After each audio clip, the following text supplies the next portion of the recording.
Hello everyone, my name is Anikka Garza, and today I will discuss the importance of music and how it impacts our lives on a day-to-day basis. So music itself is a way to express ourselves in many ways, such as playing guitar, singing, writing a song for someone. It makes us feel happy when we're low, it makes us feel sad when we're feeling emotional, and we're trying to make connections with people. We get the meaning out of the lyrics and we create something beautiful. Whether it's a song or a poem, music is always there for us, and it's always there to heal us in many ways that we don't understand. For example, a little boy playing his guitar. He's feeling sad one day, but he picks it up, he plays himself a little melody, and all of a sudden, a smile shows up in his face. That smile represents what music did for him in that moment. It made him feel better. But if music were to be implied in a therapeutic way of style, a therapeutic way of living, it would save lives. So that smile turns into something greater. It turns into health, well-being. It turns into a better life for the individual suffering from a certain illness that can be treated with music therapy. And that is why I came here today to talk about the benefits of music therapy and how it can be implemented in many parts of the world, in many ways, for many individuals who seek that treatment.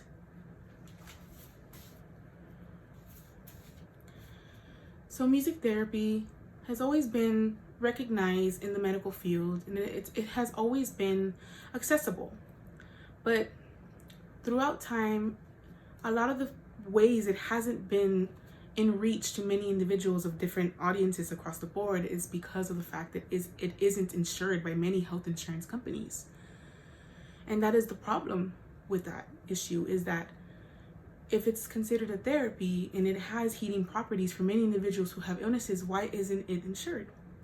Reason for this is because it is out of reach. It isn't contracted because of the fact that it isn't facilitated enough for it to be known, widely known by many practitioners, many medical assistants, and many physicians as a true therapeutic outlet, or a true therapy, I should say. So I guess to fix this issue would be to facilitate it in these environments such as hospitals, hospice care, daycares, and even at-home sessions. So for many of the benefits, for example, music therapy, if they were to be implemented in many of the facilities, would be such as patients who suffer from dementia, regaining memory, patients with depression, being able to balance out their emotional state and live a better lifestyle, patients with high blood pressure, stabilizing that, and just many patients who deal with a lot of mental, physical illnesses that are able to heal from this type of therapy through many sessions that of course have high costs. And this is another issue with a lot of these insurance companies, is that these high costs can be the pinnacle of why they aren't contracted. So the solution to that would be, of course, to maybe implement it in schools, have students have that access of music as a therapy, as a class, so that they are able to learn about it and maybe pursue it as a career choice. That way it's more widely known to many more audiences out in the world.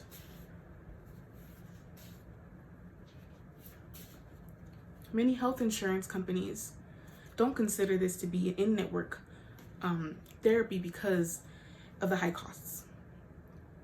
And although a lot of patients have had a lot of progress from a lot of these type of treatments for music therapy, they can't have that access if it isn't insured. So for it to be insured, a lot of physicians need to take it more seriously. It needs to be considered a therapy, so it can save the lives of people, so it can bring the happiness that we need in those kind of environments. That way a lot of us don't feel left out when we want to choose music therapy as our primary treatment.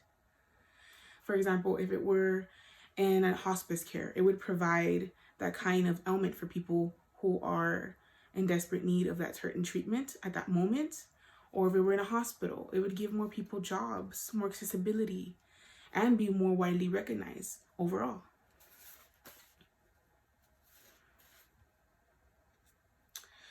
Music therapy comes in many forms, such as being able to have the music therapist play guitar or be able to sing a song and be able to have that kind of way of expressing their talents, but also at the same time healing that patient with that certain mechanism that they're trying to reach. So a lot of these benefits are there for these patients, and it would be nice if a lot of these, health insurance companies would contract these type of therapies so that we are able to make a claim and be able to choose this as our primary source of treatment. And as far as as far as it being more recognizable and more reachable, it would need to be implemented in many more facilities, many more hospitals, at-home sessions, and just be more, portrayed in the media and on social media everywhere, so that way it's able to have more of an impact on people.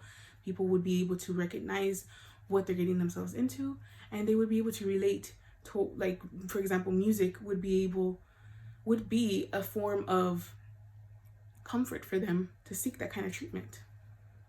Overall, I feel as if music therapy should be insured by many health insurance companies so that people will have a better opportunity to seek these kind of treatments with low costs or no costs at all, covered by their insurance company. So if you feel as if you really, really would love for this type of opportunity, such as music therapy, to heal the parts of you that you feel most would need healing through the use of music, the healing art of music, and contact your local health insurance now so you can get a claim. Thank you.